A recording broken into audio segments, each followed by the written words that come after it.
Bhojpuri film जगत से जुड़ल हर ताजा तरीन खबर सबसे पहले जाने खातिर भोजपुरिया आर्यन चैनल के सब्सक्राइब कर ली और घंटी के जरूर दबाई। जय भोजपुरी। जी हाँ, तो आज आपसे के बीच भोजपुरी के पावर स्टार पवन सिंह के सबसे पावरफुल फिल्म क्रिक फाइटर के फैंस का तरफ बहुत बड़ा खुशखबरी के रिपोर्ट लेके आयल बनी, जो कि अभी तक कोई भी फिल्म के नहीं मिलल, जो कि पवन सिंह के फिल्म क्रिक फाइटर के मिल गई सबसे बड़ा रिपोर्ट, जो कि भोजपुरी आयन आपसे भी खुशखबरी बतावे आ गई। जी हाँ, तो आपसे के वो खुशखबरी बतावे से पहले अगर आपसे चैनल पर नया बारे तो भोजपुरी आयरन चैनल के सब्सक्राइब कर ली और घंटी के जरूर दबा दी। जी हाँ, तो चलिए आपसे खुशखबरी की रिपोर्ट बता दी। जी हाँ, तो आप सब क्रिक फाइटर देखनी, जो क्रिक फाइटर भोजपुरी में सबसे नया इतिहास रचल और इतिहास के साथ साथ आप सके पूरा भोजपुरी वर्ल्ड में सबसे बड़ा नाम कमाल और सबसे नया रिकॉर्ड खड़ा कर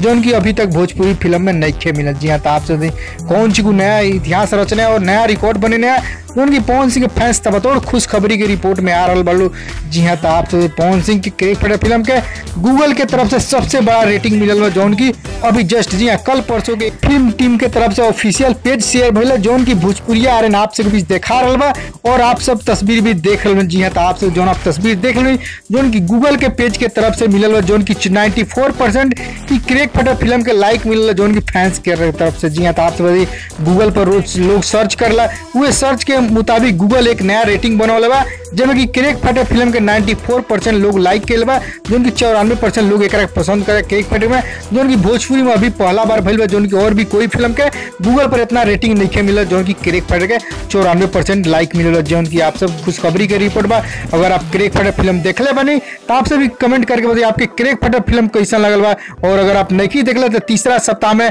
28 से 30 सिनेमाघर में बम्पर ओपनिंग कर बिहार में, तो आप सब जाई देखिए और धमाल मची और नया रिकॉर्ड साबित करी पवन सिंह के फैंस भाई। खबर को व्हाट्सएप पे शेयर जरूर करी ताकि और भी फैंस लोग को पता चली नया रेटिंग के बारे में, नया गूगल के तरफ से खुशखबरी।